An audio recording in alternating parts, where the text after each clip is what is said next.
ದಾಸಶ್ರೇಷ್ಠ ಕನಕದಾಸರಿಗೆ ನಮಿಸಿ, ಕ್ರಾಂತಿವೀರ ಸಂಗೊಳ್ಳಿ ರಾಯಣ್ಣನನ್ನು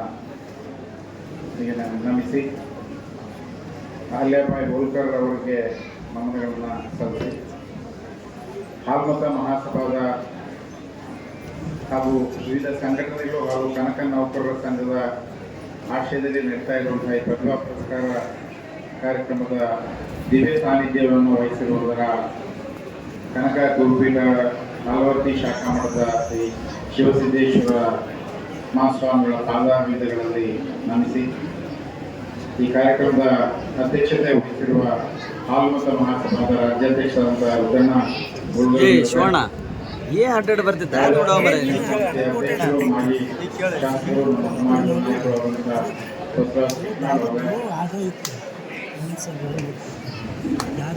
ಜಡಿಯಪ್ಪ ಬಂಗಾಳಿಯವರೇ, ಜಂಬಣ್ಣ ಮಂದ್ಯಾಪುರ ಅವರೇ, ಸಿದ್ದಪ್ಪ ನದಿಗುಡಿಯವರೇ, ರಮೇಶ್ ಮುಡಿಯವರೇ, ಭರಮಪ್ಪ ನಗರ ಅವರೇ, ಅಮರೇಶ್ ಕೊಲ್ಲಾಪುರ ಅವರೇ, ಸುಂದರಪ್ಪ ಕುರಾದಿಯವರೇ, ನಾಗರಾಜ್ ಜುಮ್ಮಣ್ಣವರೇ, ಎಸ್ ಪಿ ಕುಡಿಯವರೇ, ರಮಣ ಪಾಟೀಲ್ ಅವರೇ, ದೂರದ ಬೆಂಗಳೂರಿನ ಈ ಕಾರ್ಯಕ್ರಮದಲ್ಲಿ ಪಾಲ್ಗೊಳ್ಳುತ್ತಿರುವಂತಹ ಗ್ರಾಮೀಣಾಭಿವೃದ್ಧಿ ಮತ್ತು ಪಂಚಾಯತ್ ರಾಜ್ ಇಲಾಖೆಯ ವಿಶೇಷ ಕಾರ್ಯದರ್ಶಿಗಳಾದ ಚಂದ್ರಶೇಖರ್ ಅವರೇ, ಬೆಂಗಳೂರು ಗ್ರಾಮಾಂತರದ ಯೋಜನಾ ನಿರ್ದೇಶಕರಾದ ಶ್ರೀಮತಿ ಶಾಲಿನಿ ಅವರೇ, ಇನ್ಸೈಟ್ನ ಸಂಸ್ಥಾಪಕರಾದಂತಹ ವಿನಯ್ ಕುಮಾರ್ ಅವರೇ, ಹಾಲ್ಮತ ಮಹಾಸಭಾದ ಅಧ್ಯಕ್ಷರಾದ ಹನುಮಂತಪ್ಪ ಕೌದಿ ಅವರೇ, ವೇದಿಕೆ ಮೇಲೆ ಉಪಸ್ಥಿತಕ್ಕಂಥ ಎಲ್ಲ ಗಣ್ಯರೇ,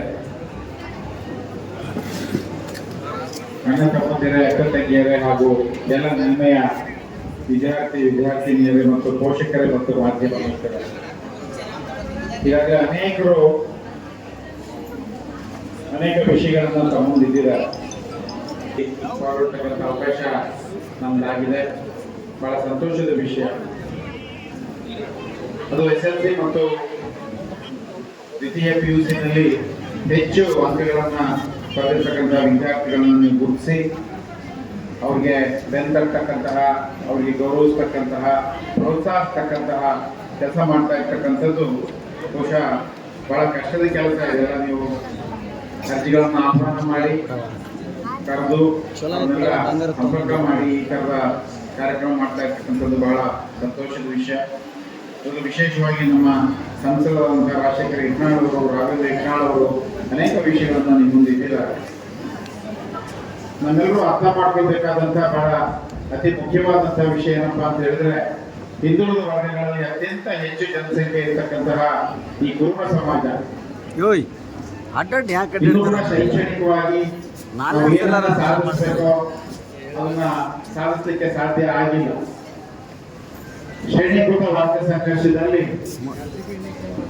ನಮಗೆ ಸಿಗಬೇಕಾದಂತಹ ಪಾಲು ಇನ್ನೂ ಕೂಡ ಪ್ರಜಾಸತ್ತಾತ್ಮಕ ವ್ಯವಸ್ಥೆಯಲ್ಲಿ ಇನ್ನೂ ಕೂಡ ಸಿಕ್ಕಿಲ್ಲ ಅನ್ನುವಂಥದ್ದು ಸತ್ಯವಾದಂತಹ ವಿಷಯ. ಅವಕಾಶ ವಂಚಿತ ಸಮುದಾಯಗಳು ಏನು ಹಿಂದುಳಿದ ವರ್ಗಗಳಲ್ಲಿ ಹಿರಿಯಣ್ಣಾಗಿರ್ತಕ್ಕಂತಹ ಕುರುಬ ಸಮಾಜದ ಜೊತೆಗೆ ನಮಗಿಂತ ಶೋಷಣೆಗೆ ಒಳಗಾದಂತಹ, ಅವಕಾಶವೇ ಇದ್ದಂತಹ ಇನ್ನು ಅನೇಕ ಸಮುದಾಯಗಳನ್ನು ಕೂಡ ನಾವು ಈ ಕುರುಬ ಸಮಾಜದ ಜೊತೆಗೆ ತೆಗೆದುಕೊಂಡು ಹೋಗಲೇಬೇಕಾದಂತಹ ಅನಿವಾರ್ಯತೆ ಇವತ್ತು ನಿರ್ಮಾಣ ಆಗಿದೆ. ವಿಶೇಷವಾಗಿ ಕೊಪ್ಪಳ ಜಿಲ್ಲೆಯಲ್ಲಿ ಒಂದು ರೀತಿ ಹೇಳೋದಾದ್ರೆ ಇದು ಕುರುಬ ಸಮಾಜದ ತವರು ಮನೆ. ರಾಜಕೀಯವಾಗಿ ಸ್ವತಂತ್ರ ಭಾರತದ ಇತಿಹಾಸದಲ್ಲಿ ಕುರುಬ ಸಮಾಜಕ್ಕೆ ನಾಯಕತ್ವ ಕೊಟ್ಟಂತ ಜಿಲ್ಲೆ. ಒಂದ್ ಕಡೆ ಕುಷ್ಟಿ ಗಂಗಣ್ಣವರು MLA ಆದ್ರೆ ನಂತರ ಹನುಮನಗೌಡರು ಗೆಲ್ತಾ ಇದ್ದಂಥದ್ದು. ಆ ನಂತರ ಇವತ್ತು ಕರ್ನಾಟಕ ರಾಜ್ಯದಲ್ಲಿ ಇಬ್ಬರು ಶಾಸಕರನ್ನ, ಒಬ್ಬರು ಸಂಸದರನ್ನ ಕೊಟ್ಟಂತಹ ಎಲ್ಲ ಕೊಪ್ಪಳದ ಜನತೆಗೆ ಈ ಸಮಾಜದ ಪರವಾಗಿ ನಾವು ಅಭಿನಂದನೆಗಳನ್ನ ಸಲ್ಲಿಸಬೇಕಾಗ್ತದೆ. ಎಲ್ಲ ಸಮುದಾಯದ ಇಡೀ ಕೊಪ್ಪಳ ಜನರ ಆಶೀರ್ವಾದದಿಂದ ಇವತ್ತು ಕರ್ನಾಟಕ ರಾಜ್ಯದಲ್ಲಿ ಇಬ್ಬರು ಶಾಸಕರು ಮತ್ತು ಒಬ್ಬ ಸಂಸದರನ್ನ ಕೊಡತಕ್ಕಂತ ಕೀರ್ತಿ ಕೊಪ್ಪಳಕ್ಕೆ ಸಲ್ತದೆ. ಆ ನಿಟ್ಟಿನಲ್ಲಿ ನಾವು ನಿಜಕ್ಕೂ ಕೂಡ ಕೊಪ್ಪಳದ ಎಲ್ಲ ಬಂಧುಗಳಿಗೆ ನಾವು ಆಭಾರಿಯಾಗಿದ್ದೇವೆ ಎನ್ನುವಂತ ಮಾತನ್ನು ಕೂಡ ಈ ಸಂದರ್ಭದಲ್ಲಿ ನಾನು ಹೇಳಲಿಕ್ಕೆ ಬಯಸ್ತೇನೆ. ಬಂಧುಗಳೇ, ಅಖಂಡ ಭಾರತದಲ್ಲಿ 12 ಕೋಟಿಗೂ ಹೆಚ್ಚಿರ್ತಕ್ಕಂತಹ ಕುರುಬ ಸಮಾಜ. ಕಾರ್ಗಿಲ್ನಿಂದ ಕನ್ಯಾಕುಮಾರಿಯವರೆಗೆ ಯಾವುದೇ ರಾಜ್ಯಕ್ಕೆ ಹೋದರೂ ಕೂಡ ನಿಮಗೆ ಸಿಗ್ತಕ್ಕಂತಹ ಏಕೈಕ ಸಮಾಜ ಕುರುಬ ಸಮಾಜ. ಸಾಂಸ್ಕೃತಿಕವಾಗಿ ನಮ್ಮದೇ ಆದಂತಹ ಹಿರಿಮೆಯನ್ನ ಇತಿಹಾಸವನ್ನ ಹೊಂದಿರತಕ್ಕಂತಹ ಸಮಾಜ.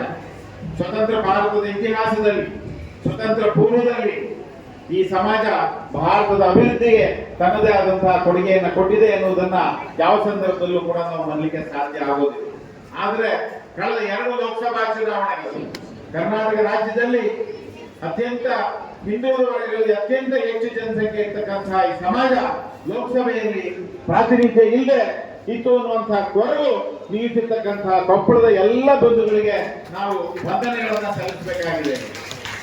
ಯಾಕೆ ಅಂತ ಹೇಳಿದ್ರೆ, ನೀವು ಅಖಂಡ ಭಾರತದ ಕುರುಬರ ಸ್ಥಿತಿಗತಿಯನ್ನ ನೋಡಿದ್ರೆ, ಇವತ್ತೇನಾದ್ರೂ ಕುರುಬರು ಸ್ವಲ್ಪ ಅಭಿವೃದ್ಧಿಯ ಪಥದ ಹಾದಿ ಹಿಡಿದಿದ್ದಾರೆ ಅಂತ ಹೇಳಿದ್ರೆ ಅದು ಕರ್ನಾಟಕ ರಾಜ್ಯದಲ್ಲಿ ಅನ್ನುವಂಥದ್ದು ಸತ್ಯವಾದಂತಹ ವಿಷಯ. ಇಡೀ ಅಖಂಡ ಭಾರತದಲ್ಲಿ ಎಲ್ಲಾ ನಮ್ಮ ಸಮಾಜದವರು, ಎಲ್ಲಾ ಶೋಷಿತ ವರ್ಗಗಳು ಕರ್ನಾಟಕದತ್ತ ದೃಷ್ಟಿ ಹರಿಸಿದ್ದಾರೆ. ಕರ್ನಾಟಕದ ಜನ, ಕರ್ನಾಟಕದ ರಾಜಕೀಯ ನಾಯಕತ್ವ ಯಾವ ರೀತಿ ಬರ್ತಾ ಇದೆ ಅನ್ನುವಂಥದ್ದು. ಹಾಗಾಗಿ ಕುರುಬರಿಗೇನು ರಾಜಕೀಯ ನಾಯಕತ್ವ ನಮ್ಗೇನು ಹೊಸದಲ್ಲ. ಸ್ವತಂತ್ರ ಭಾರತದ ಇತಿಹಾಸದಲ್ಲಿ ಟಿ ಮಲ್ಲಿಕಾರ್ಜುನರ ಕೊಟ್ಟಂತಹ ಸಮಾಜ ಇದೆ. ಹಾಗಾಗಿ ಅನೇಕರು ರಾಜಕೀಯ ನಾಯಕರು ಇವತ್ತು ಬಂದಿದ್ದಾರೆ. ಬಂದು ಏನು ಕಳೆದ ವಿಧಾನಸಭಾ ಚುನಾವಣೆಯಲ್ಲಿ ಹಿಂದುಳಿದ ವರ್ಗಗಳಿಗೆ ಸೇರಿದಂತಹ, ಹೌದು ನಾನು ಅಹಿಂದ ಮುಖ್ಯಮಂತ್ರಿ ಏನೀಗ ಅಂತ ಹೇಳಿದಂತ ನಮ್ಮ ಧೀಮಂತ ನಾಯಕ ಸಿದ್ದರಾಮಯ್ಯ ಮುಖ್ಯಮಂತ್ರಿಗಳಾಗಿರ್ತಕ್ಕಂಥದ್ದು ಇಡೀ ಇತಿಹಾಸದಲ್ಲಿ, ಭಾರತದ ಇತಿಹಾಸದಲ್ಲಿ ಇದು ದಾಖಲೆ ಅನ್ನುವಂತ ಮಾತನ್ನ ಈ ಸಂದರ್ಭದಲ್ಲಿ ನಾನು ಕೇಳಲಿಕ್ಕೆ ಬಯಸ್ತೇನೆ. ಹಾಗಾಗಿ ಯಾಕೆ ಈ ಎಲ್ಲ ಅಂಶಗಳನ್ನ ನಿಮ್ಮ ಗಮನಕ್ಕೆ ತರ್ತೇವೆ?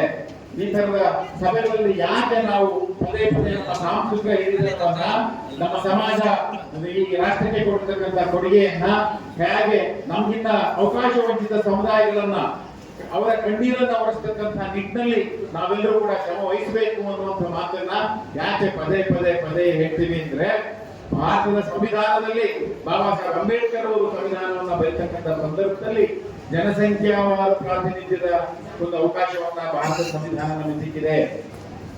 ಎಲ್ಲ ಸಮುದಾಯಗಳಿಗೂ ಕೂಡ, ಎಲ್ಲಾ ಕ್ಷೇತ್ರಗಳಲ್ಲೂ ಕೂಡ ಅವಕಾಶ ಸಿಗಬೇಕು. ಅದೇ ಇಡೀ ಪ್ರಜಾಪ್ರಭುತ್ವ ಅರ್ಥಪೂರ್ಣವಾಗಿ ಕಾರ್ಯನಿರ್ವಹಣೆ ಮಾಡಬೇಕಾದ್ರೆ ಎಲ್ಲ ಸಮುದಾಯದವರಿಗೂ, ಎಲ್ಲ ಕ್ಷೇತ್ರಗಳಲ್ಲೂ ಕೂಡ ಅವಕಾಶ ಸಿಗಬೇಕು. ಆದ್ರೆ ಇನ್ನು ಅನೇಕ ಸಮುದಾಯಗಳಿಗೆ, ಉದಾಹರಣೆಗೆ ಕುರುಬರು ನಾವು ಇಷ್ಟೊಂದು ಜನಸಂಖ್ಯೆ ಇದ್ದೀವಿ, ರಾಜಕೀಯವಾಗಿ ಇಷ್ಟು ಪ್ರಬಲರಾಗಿದ್ದೀವಿ ಅಂತ ಹೇಳಿದ್ರು ಕೂಡ ಅನೇಕ ಕ್ಷೇತ್ರಗಳಲ್ಲಿ ನಾವಿನ್ನು ಕಣ್ಣೇ ತೆರೆದಿಲ್ಲ. ಈ ಬಗ್ಗೆ ಎಲ್ಲ ನಮ್ಮ ಹಿಂದುಳಿದ ಎಲ್ಲ ಶೋಷಿತ ವರ್ಗದ ಬಂಧುಗಳು ಕೂಡ ಎಚ್ಚರಿಕೆಯಿಂದ ಗಮನಿಸಬೇಕಾಗ್ತದೆ. ಯಾಕೆಂದ್ರೆ ಕಳೆದ 1 ವರ್ಷದಿಂದ ನನ್ನ ಪುಣ್ಯ ಕೊಪ್ಪಳ ವಿಶ್ವವಿದ್ಯಾಲಯದ ಜವಾಬ್ದಾರಿ ನನ್ನ ಮೇಲೆ ಬಂದ ಮೇಲೆ ನಾನು ಎಲ್ಲ ವಿದ್ಯಾರ್ಥಿಗಳ ಜೊತೆ, ನಮ್ಮ ಶೈಕ್ಷಣಿಕ ಸಂಸ್ಥೆಗಳ ಜೊತೆಗೆ ನಾನು ಸಂಪರ್ಕ ಮಾಡ್ತಾ ಎಲ್ಲ ವಿಶ್ವವಿದ್ಯಾಲಯ ಎಲ್ಲ ಕಾಲೇಜುಗಳಿಗೆ ನಾನು ಹೋಗುವಂತ ಸಂದರ್ಭದಲ್ಲಿ ನನಗೆ ಅನಿಸಿದ್ದು, ಕೊಪ್ಪಳ ಜಿಲ್ಲೆಯಲ್ಲೂ ಕೂಡ ಇನ್ನು ಕೂಡ ಶಿಕ್ಷಣ ಸ್ವಲ್ಪ ಅಭಿವೃದ್ಧಿ ಕಾಣಬೇಕಾಗಿದೆ ಅನ್ನುವಂಥದ್ದು ನನ್ನ ಅಭಿಪ್ರಾಯ. ಇನ್ನು ಕೊಪ್ಪಳ ಜಿಲ್ಲೆ ನೋಡಿ, ಕೊಪ್ಪಳ ಜಿಲ್ಲೆ ನಮ್ಮ ಕುಷ್ಟಗಿ MLA ಆಗಿದ್ದ ಗಂಗಣ್ಣವರು, ಇಡೀ ನಮ್ಮ ಸಮಾಜದ ಗಂಗಣ್ಣವರು, ಚಂದ್ರಶೇಖರ್ ಅವರ ನೋಡಿ, ಚಂದ್ರಶೇಖರ್ ಅವರು ಇದೇ ಕುಷ್ಟಗಿ ತಾಲೂಕಿನವರು, ಇಲ್ಲಿ ಬೆಳೆದು ಇಲ್ಲಿ ಓದಿ ಇವತ್ತು ರಾಜ್ಯದ ಅತ್ಯಂತ ಉನ್ನತ ಮಟ್ಟದ ಅಧಿಕಾರಿಯಾಗಿ ಇವತ್ತು ಬಹಳ ಯಶಸ್ವಿಯಾಗಿ ಕಾರ್ಯನಿರ್ವಹಣೆ ಮಾಡ್ತಾರೆ. ಅವರು ಮತ್ತೆ ಅವರ ಶ್ರೀಮತಿಯವರು, ಅವ್ರಿಗೆ ಸಮಾಜದ ಬಗ್ಗೆ ಎಷ್ಟು ಅಭಿಮಾನ. ಏನ್ ಬಹಳ ಫ್ರೀ ಟೈಮ್ ಏನಿರಲ್ಲ, ನಾಳೆ ಬೆಳಿಗ್ಗೆ ಅಸೆಂಬ್ಲಿ ತಲೆಕೆಗಳ ಪದ್ಧತಿಯಲ್ಲಿ ಅನ್ನಂಗೆ, ಆದ್ರೂ ನಮ್ಮ ಸಮಾಜದ ಮೇಲಿರ್ತಕ್ಕಂಥ ಪ್ರೀತಿಯಿಂದ ಗೌರವದಿಂದ ಇವತ್ತು ಬಂದಿದ್ದಾರೆ. ಎರಡನೇದು ವಿನಯ್ ಕೂತಿದ್ರೆ IAS ಆಫೀಸರ್ ಆಗ್ಬಿಟ್ಟು ಗೊತ್ತಿಲ್ಲ ನಮಗೆ, ನಮ್ಮ ಚಿತ್ರದುರ್ಗ ನಮ್ಮ ಹುಡುಗ ನೋಡಿ. ವಿನಯ್ ಒಬ್ಬ IAS ಆಫೀಸರ್ ಆಗಿದ್ರೆ ಏನ್ ಕೊಡುಗೆ ಕೊಡ್ತಿದ್ನೋ ಅದಕ್ಕಿಂತ ಹೆಚ್ಚಾಗಿ ಇವತ್ತಿನ ಯುವ ಪೀಳಿಗೆಯನ್ನ ತಯಾರು ಮಾಡಿ ಸ್ಪರ್ಧಾತ್ಮಕ ಪರೀಕ್ಷೆಗಳಲ್ಲಿ ಅವರಿಗೆ ಉನ್ನತ ಸ್ಥಾನವನ್ನು ಕೊಡತಕ್ಕಂಥ ನಿಟ್ಟಿನಲ್ಲಿ ವಿನಯ್ ಕೊಡತಕ್ಕಂಥ ಕೊಡುಗೆಯನ್ನು ನಾವೆಲ್ಲರೂ ಕೂಡ ಯಾಕೆ ಇವರ ಉದಾಹರಣೆಗಳನ್ನು ನಿಮಗೆ ಕೊಡ್ತಾ ಇದ್ದೇನೆ, ಯಾಕೆ ಇವರು ನಿಮಗೆ ತೋರಿಸ್ತಾ ಇದ್ದೇನೆ ಅಂತ ಹೇಳಿದ್ರೆ, ಇವತ್ತಿನ ನಮ್ಮ ವಿದ್ಯಾರ್ಥಿಗಳು ಎಲ್ಲ ಸಭೆಗಳಲ್ಲಿ ಹೇಳ್ತೀನಿ, ನಮ್ಮ ಹಿರಿಮೆಯನ್ನ ತೆಗೆದು ಬಿಸಾಕ್ಬೇಕು. ಪ್ರತಿಭೆ ಯಾರ ಆಸ್ತಿಯೂ ಅಲ್ಲ, ಎಲ್ಲರೂ ಪ್ರತಿಭಾವಂತರೆ. ಯಾರು ದೊಡ್ಡರು ಅನ್ನೋ ಕಾನ್ಸೆಪ್ಟ್ ಇಲ್ಲ, ಎಲ್ಲರೂ ಜಾಣರೆ.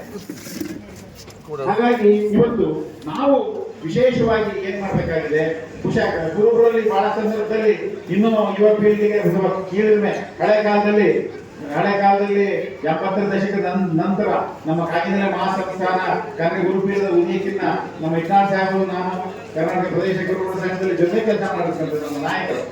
ಅವತ್ತು ಗುರುಗಳು ಅಂತ ಯಾರು ಹೇಳ್ತಾನೆ ಇರಲಿಲ್ಲ, ನಿಮ್ ಕೊಪ್ಪಳದವರು ಹೇಳ್ತಾರಿಲ್ಲ, ನಾವು ನೋಡಿದೀವಿ. ಯಾವ ಜಾತಿ ಸ್ವಾಮಿ ಅಂದ್ರೆ ಸುಮ್ಮನೆ ತಲೆ ಕರ್ಕೊಳ್ಳೋದು, ಯಾವ ಜಾತಿ ಸ್ವಾಮಿ ಅಂದ್ರೆ ಎಲ್ಲೋ ಒಂದು ನನಗೆ ಗೊತ್ತಿಲ್ಲ. ಕುರುಬ ಸಮಾಜ ಹಾಲ್ಮತ ಅಂತೀರಿ, ಬೇರೆ ಬೇರೆ ಹೆಸರುಗಳನ್ನು ಕರೀತೀರಿ, ಹಾಲ್ಮತ ಮನಸ್ಸು ಎಲ್ಲ ಸರಿ, ಕುರುಬ ಬಹಳ ಒಳ್ಳೆ ಜನ ಎಲ್ಲ ಸರಿ. ಆದ್ರೆ ಯಾಕೆ ಹೇಳ್ತಕ್ಕಂಥ ನಮ್ಮ ಪಕ್ಕದಾಗ ಹೇಳ್ತಾರೆ ಗುರುಬಣ್ಣ, ಅವನು ಗುರುಬಣ್ಣ ಅಂತ ಗೊತ್ತಾಗ 10 ವರ್ಷ ಬೇಕು ಹೇಳಿದ್ರೆ ಕಾಯ್ದೆ. ಯಾಕೆ ಆ ಕೀಳ್ರಿಮೆ ಮನೋಭಾವವನ್ನು ಕಿತ್ತು ಬಿಸಾಕಿ ಏನು ಇವತ್ತು ಸಿದ್ದರಾಮಯ್ಯನವರು ಮುಖ್ಯಮಂತ್ರಿಗಳು ಆದ ಮೇಲೆ ಎದೆದಕ್ಕೆ ಯಾವುದಪ್ಪ ನಾವು ಗುರುಗಳು ಅಂತ ಹೇಳ್ತಕ್ಕಂಥ ಪರಿಸ್ಥಿತಿ ಹಿಂದುಳಿದ ವರ್ಗಗಳಿಗೆ ಒಂದು ದೊಡ್ಡ ಅಭಿಮಾನದ ಸಂಕೇತ ಸಿದ್ದರಾಮಯ್ಯನವರು ಬರೀ ಒಂದು ಜಾತಿಗೆ ಸೀಮಿತ ಅಲ್ಲ, ಎಲ್ಲ ಶೋಷಿತ ವರ್ಗಗಳ ಅವಕಾಶ ವಂಚಿತ ಸಮುದಾಯಗಳ ಬಹಳ ದೊಡ್ಡ ನಾಯಕರು ಸಿದ್ದರಾಮಯ್ಯ. ಯಾಕೆ ಈ ಮಾತನ್ನ ಈ ಸಂದರ್ಭದಲ್ಲಿ ನಾನು ಬಹಳ ನೋವಿನಿಂದ ಹೇಳ್ಬೇಕಾಗ್ತದೆ. ಕೊಪ್ಪಳ ಜಿಲ್ಲೆಯಲ್ಲಿ ಇನ್ನೂ ಕೂಡ ನಮಗೆ ಶೈಕ್ಷಣಿಕವಾಗಿ ನಮ್ಮ ವಿದ್ಯಾರ್ಥಿಗಳನ್ನ ಹೆಚ್ಚು ತಯಾರು ಮಾಡಬೇಕಾಗಿದೆ. ದಿನೇ ಸ್ವಲ್ಪ ನಮ್ಮ ಕೊಪ್ಪಳ ಜಿಲ್ಲೆ ಕಡೆ ನೋಡಪ್ಪ, ಇಲ್ಲಿ ಬಹಳ ಜನ ಪ್ರತಿಭಾವಂತಿದ್ದಾರೆ, ಅವರಿಗೆ ನಾವು ಒಳ್ಳೆಯ ಐಪಿಎಸ್ ಆಫೀಸರ್ಗಳನ್ನ ತಯಾರು ಮಾಡಬೇಕಾಗಿದೆ. ಎಲ್ಲದಕ್ಕಿಂತ ಬಹಳ ದೊಡ್ಡ ಅಲಾರ್ಮಿಂಗ್ ಸಿಚುವೇಶನ್ ಏನಿದೆ ಅಂದ್ರೆ, ನಾನು ಅನೇಕ ನಮ್ಮ ಬಂಧುಗಳನ್ನ ನಾನು ಅವಾಗ ಮಾತನಾಡ್ತಕ್ಕಂಥ ಸಂದರ್ಭಗಳಲ್ಲಿ, ಕಾಲೇಜಲ್ಲಿ ಪ್ರವೇಶ ಪಡಿತಕ್ಕಂಥ ಸಂದರ್ಭಗಳಲ್ಲಿ ಅನೇಕ ವಿದ್ಯಾರ್ಥಿನಿಯರನ್ನ ನಾನು ನೋಡ್ತಾ ಬಂದಿದ್ದೇನೆ. ಶೋಷಿತ ವರ್ಗಗಳಿಗೆ ಸೇರಿದಂತಹ ಸಮುದಾಯದ ಈ ಹೆಣ್ಣು ಮಕ್ಕಳಲ್ಲಿ ಬಾಲ್ಯ ವಿವಾಹದ ಬೆಳಗಿದೆ ಕೊಪ್ಪಳ ಜಿಲ್ಲೆಗೆ. ಬಹಳ ಎಚ್ಚರಿಕೆ, ಬಹಳ ಆಶ್ಚರ್ಯ ಆಗ್ಬಿಡುತ್ತೆ ನನಗೆ.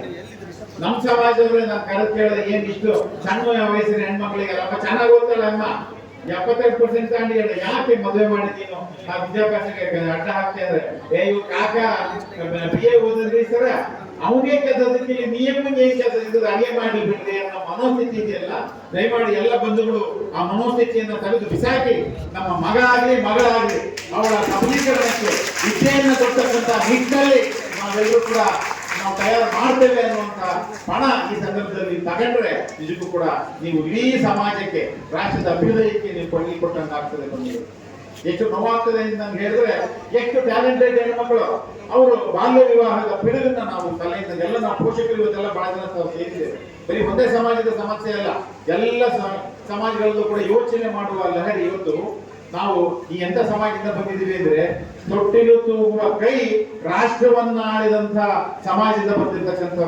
ಅಹಲ್ಯಾಬಾಯಿ ಹೋಲ್ಕರ್ ಇಡೀ ದಕ್ಷಿಣ ಭಾರತವನ್ನು ಆಳಿದಂತ ಮಹಾನ್ ರಾಣಿ. ತನ್ನ ಗಂಡ ತೀರ್ಕೊಂಡ್ರು ಕೂಡ ಎಮ್ಮೆ ಎದುರಲಿಲ್ಲ, ತೊಟ್ಟು ತೂಗದ್ ನಿಲ್ಲಿಸಲಿಲ್ಲ, ಖಡ್ಗವನ್ನ ಎತ್ತಿಟ್ಟು ಇಡೀ ಹಿಂದೂ ಧರ್ಮದ ಎಲ್ಲಾ ಶಿವಾಲಯಗಳನ್ನ ಜೀರ್ಣೋದ್ಧಾರ ಮಾಡಿ ಇವತ್ತು ಕಾಶಿ ವಿಶ್ವನಾಥ ಏನಾದ್ರು ಅಷ್ಟು ಜೋರಾಗಿದೆ ಅಂತ ಹೇಳಿದ್ರೆ ಅದು ಅಹಲ್ಯಾಬಾಯಿ ಹೋಲ್ಕರ್ ಅವರ ಕೊಡುಗೆ. ಭಾರತದ ಎಲ್ಲಾ ಜ್ಯೋತಿರ್ಲಿಂಗಗಳು ಯಾವ ಶಿವ ಶಿವ ಶಿವ ಶಿವ ಅಂದ್ರೆ ಬೀರೇಶ್ವರ ಬೀರೇಶ್ವರ ಅಂದ್ರೆ ಫಸ್ಟ್ ಅಡಿಪಾಯ ಹಾಕಿದಂತ ಮಹಾರಾಣಿ ಅಹಲ್ಯಾಬಾಯಿ ಹೋಲ್ಕರ್. ಹಾಗಾಗಿ ಅಂತ ಸಮಾಜದಿಂದ ಬಂದಿರತಕ್ಕಂಥ ಈ ನಾಡಿನಲ್ಲಿ ಕಿತ್ತೂರು ರಾಣಿ ಚೆನ್ನಮ್ಮ, ಸಂಗೊಳ್ಳಿ ರಾಯಣ್ಣ ನಮ್ಗೆ ಆದರ್ಶ ಆಗ್ಬೇಕು ಬಂಧುಗಳೇ. ಎಲ್ಲೂ ಕೂಡ ಹೆಣ್ಣು ಮಕ್ಕಳನ್ನ ನಾವು ಅವರಿಗೆ ಪ್ರೋತ್ಸಾಹ ಮಾಡಿ, ಅವರಿಗೆ ಗ್ರಾಜ್ಯುಯೇಟ್ ಮಾಡಿ, ಅವರಿಗೆ ಸ್ಪರ್ಧಾತ್ಮಕ ಪರೀಕ್ಷೆಗಳನ್ನ ನಾವು ಅವರಿಗೆ ಬರೆಯುವಂಗೆ ಮಾಡಿ, ಅವ್ರಿಗೆ ತಯಾರು ಮಾಡಿ, ಅವರಿಗೆ ಮುಖ್ಯವಾಹಿನಿಗೆ ತರ್ತಕ್ಕಂಥ ಕೆಲಸ ಆಗ್ಬೇಕಾಗಿದೆ. ಬಹಳ ಜನ ನನ್ನ ಬರ್ತಾರೆ, ನಮ್ಗೆ ಅಣ್ಣ ಸಣ್ಣ ಕೆಲಸ ಕೊಡಿ ಸ್ವಾಮಿ, ನಮ್ಗೆ SLC ಇಲ್ಲ PUC ಸಣ್ಣ ಕೆಲಸ ಕೊಡಿ, ಸಣ್ಣ ಕೆಲಸ ಕೊಡಿ. ಯಾಕೆ ಯಾರನ್ನಾದ್ರೂ ನೀವು ಕೆಲಸ ಕೇಳಬೇಕು? ಸ್ಪರ್ಧಾತ್ಮಕ ಪರೀಕ್ಷೆಯಲ್ಲಿ ಬರೀರಿ, ಟಾಪ್ ಮಾರ್ಕ್ಸ್ ತಗೊಂಡ್ರೆ ಅಪಾಯಿಂಟ್ಮೆಂಟ್ ಆದ್ರೂ ನಿಮ್ಮ ಮನೆಗೆ ಬಂದು ಬೀಳ್ತದೆ. ಇದು ಬಹಳ ಮುಖ್ಯ. ಆ ಮನಸ್ಥಿತಿ ಹಿಂದುಳಿದ ವರ್ಗಗಳ ಪದವೀಧರಿಗೆ ಯಾಕೆ ಇನ್ನೂ ಬರ್ತಾ ಇಲ್ಲ? ಏನೋ BA ಓದಿನಿ, ಏನೋ ಸಣ್ಣ ಕೆಲಸ ಕೊಡ್ರಿ. ನಮ್ಗೆ ಒಂದು ಕಾನ್ಫಿಡೆನ್ಸ್ ಬೆಳೆಸ್ಕೊಂಡಿದೀವಿ, ಆತ್ಮವಿಶ್ವಾಸ. ನಾನು ಕೆಲಸವನ್ನ ಮಾಡಬಲ್ಲೆ, ನಾನು ನಿಭಾಯಿಸಬಲ್ಲೆ, ನಾನು ಓದಬಲ್ಲೆ, ನಾನು ರ್ಯಾಂಕ್ ಪಡೆಯಬಲ್ಲೆ. ಆ ಮನಸ್ಥಿತಿಯನ್ನು ನೀವು ದಯಮಾಡಿ ಬೆಳೆಸ್ಕೊಳ್ಳಿ. ಬಹಳ ಜನ ವಿದ್ಯಾರ್ಥಿಗಳು SLC ಫೇಲ್ ಆಗ್ಬಿಟ್ಟಿದೀನಿ, ಯಾವ್ದಾರ ಒಂದು ಸಣ್ಣದ್ ಕೊಡಿದ್ದಾರೆ, MA ಓದ್ಬಿಟ್ಟಿದೀನಿ, MA ಆಯ್ತಪ್ಪ ಕ್ಲರಿಕಲ್ ಬೇಡ ಸರ್, ಸುಮ್ಮನೆ ಒಂದು ಅಟೆಂಡರ್ ಕೆಲಸ ಕೊಡ್ತೀವಿ. MA ಓದ್ ಅಟೆಂಡರ್ ಕೇಳ್ತಿಯಲ್ಲ ಸ್ವಾಮಿ. ಆದ್ರಿಂದ ಬಹಳಷ್ಟು ಸಂದರ್ಭದಲ್ಲಿ ಈ ತರದ ಕೀಳ್ರಿಮೆ ಭಾವನೆಯನ್ನ ಎತ್ತಬಹುದು. ಅದರಲ್ಲೂ ವಿಶೇಷವಾಗಿ ನಮ್ಮ ಹೆಣ್ಮಕ್ಳ ಸಬಲೀಕರಣ ನಾವು ಮಾಡಬೇಕಾಗಿದೆ. ಆ ನಿಟ್ಟಿನಲ್ಲಿ ಇನ್ನು ಅನೇಕ ಸಾಮಾಜಿಕ ಪಿಡುಗುಗಳಿದ್ದಾವೆ. ಇನ್ನು ನಮ್ಮ ಚಿಂತನಾ ಲಹರಿಯಲ್ಲಿ ಬದಲಾವಣೆಯನ್ನು ತರಬೇಕಾಗಿದೆ. ಹಾಗಾಗಿ ನಾವು ಗುರುಗಳು ಬರೀ ನಮ್ಮ ಸಮಾಜದ ಜೊತೆಗೆ ಈಗ ಕನಕ ಗುರುಪೀಠದ ಉದಯ ಆಗಿದ್ದೇನೋ ಎಲ್ಲ ಅವಕಾಶ ವಂಚಿತ ಸಮುದಾಯಗಳ ಕಣ್ಣೀರು ಒರೆಸ್ತಕ್ಕಂತಹ ನಿಟ್ಟಿನಲ್ಲಿ ನಮ್ಮ ಪೂಜ್ಯ ಜಗದ್ಗುರುಗಳಾದಂತಹ ನಿರಂಜನಾನಂದ ಪುರಿ ಮಹಾಸ್ವಾಮಿಗಳು ಇವತ್ತು ಕೆಲಸ ಮಾಡ್ತಾ ಇದ್ದಾರೆ ರಾಜ್ಯಾದ್ಯಂತ. ಹಾಗಾಗಿ ನಾವು ಬರೀ ನಮ್ಮ ಸಮಾಜದ ಜೊತೆಗೆ ಸಣ್ಣ ಸಣ್ಣ ಸಮಾಜಗಳನ್ನು ಕೂಡ ನಾವು ಯಾರು, ಆಮೇಲೆ ಒಂದು ಗಮನ ಇಟ್ಕೊಳ್ಳಿ, ನೀವು ಯಾವುದೇ ಸ್ಥಿತಿಗೆ ಹೋಗ್ರಿ, ಯಾವುದೇ ಪರಿಸ್ಥಿತಿಗೆ ಹೋಗ್ರಿ, ಯಾರಾದ್ರೂ ಕಷ್ಟ ಬಡತನ ಅಂತ ಬಂದಂತಹ ಕಣ್ಣುರಸ್ತಕ್ಕಂಥ ಮನಸ್ಥಿತಿಯನ್ನ ನೀವು ದಯಮಾಡಿ ಬೆಳೆಸ್ಕೊಳ್ಳಿ. ಬಹಳ ಮುಖ್ಯವಾದ, ಯಾವುದೇ ಸಮಾಜದ, ಯಾವುದೇ ಧರ್ಮದ, ಯಾವುದೇ ಜಾತಿಯ ಯಾರೇ ಬರಲಿ, ಕಷ್ಟ ಅಂತ ಬಂದವರ ಅವರ ಕಣ್ಣೀರು ಒರೆಸ್ತಕ್ಕಂತಹ ನಿಟ್ಟಿನಲ್ಲಿ ನೀವು ನಿಮ್ಮ ಅಭಿಮಾನವನ್ನು ನೀವು ಬೆಳೆಸ್ಕೊಳ್ಳಿ, ನಿಮ್ಮ ಬಗ್ಗೆ ಆತ್ಮವಿಶ್ವಾಸ ಬೆಳೆಸ್ಕೊಳ್ಳಿ. ಆ ಕೀರ್ಣೆ ಎಲ್ಲ ತೆಗೆದಾಕ್ಬಿಡ್ರಿ. ಅಪೂರ್ವಗಳು ಸಣ್ಣ ಜಾತಿಯಿಂದ ಕಾಲ ಹೊಟ್ಟೋಯ್ತು, ಹಾಗಾಗಿ ಆ ಕಾಲ ಹೊಟ್ಟೋಯ್ತು. ಇವತ್ತು ನೀವು all India institute of medical sciences director ಯಾರಪ್ಪ, ಇದೇ ರಾಯಚೂರು ಜಿಲ್ಲೆಯ ಗ್ರಾಮೀಣ ಪ್ರದೇಶದ ಡಾಕ್ಟರ್ ಅಲ್ವಾ? ಈಗ ವಿನಯ್ ಎಲ್ಲ ಯಾರನ್ನ ಕೇಳಿದ್ರಿ ಸರ್, ವಿನಯ್ ನಮ್ಮ ಹೇಳ್ತೀವಿ ಸರ್ ಅಂತ. ನೀವು IAS IPS all the deputy commissioners and superintendent of police IAS ತಯಾರು ಮಾಡೋರು ವಿನಯ್. ಅದೇ ಜನರನ್ನ ಹೇಳಿದ್ನಲ್ಲ, ಅವ್ರ ಜಿಲ್ಲೆಯಲ್ಲಿ ಹೆಂಗೋ ಬಂದು ಸೊ ಅವರು ನಿಮಗೆ ಮಾರ್ಗದರ್ಶನ ಆಗ್ಬೇಕು. ಅವ್ರನ್ನ ಸಂಪರ್ಕ ಮಾಡಿ, ನಾನು ಗ್ರಾಜುಯೇಷನ್ ಆಗಿದೆ, MA ಆಗಿದೆ, ನಾನು ಎಲ್ಲ ಅರ್ಜಿ ಹಾಕ್ತೀನಿ. ಆಮೇಲೆ ದೊಡ್ಡ ಕೊರತೆ ಏನ್ ಕಾಡ್ತಾ ಇದೆ ಅಂದ್ರೆ, ನಾವೆಲ್ಲ ಸಂಘಟನೆ ಮಾಡ್ತೀವಿ, ಫಂಕ್ಷನ್ಗಳು ಮಾಡ್ತೀವಿ, ಭಾಷಣ ಮಾಡ್ತೀವಿ, ಹೋಗ್ತೀವಿ.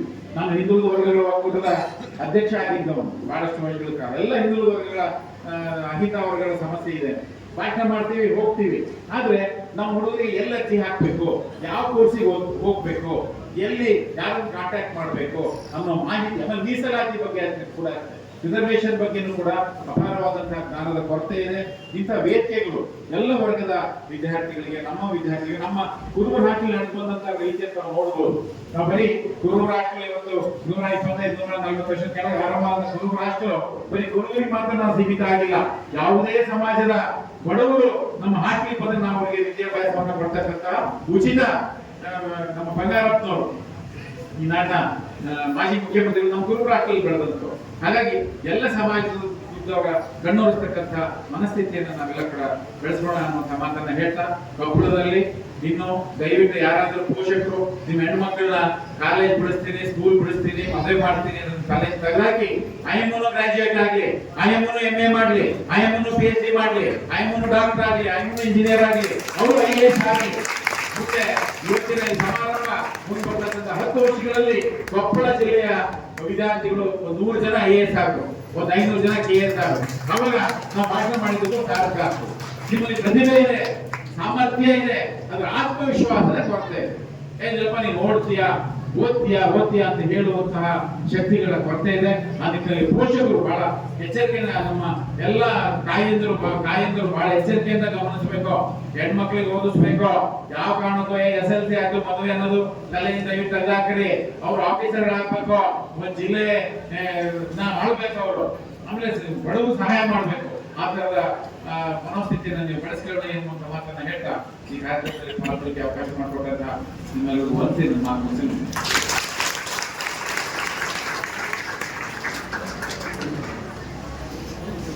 ಇಲ್ಲಿಯವರೆಗೆ ನಮ್ಮ ಸಮಾಜದ ಕುರಿತು ತಾವು ಈ ಹಿಂದೆ ಸಮಾಜಕ್ಕೋಸ್ಕರ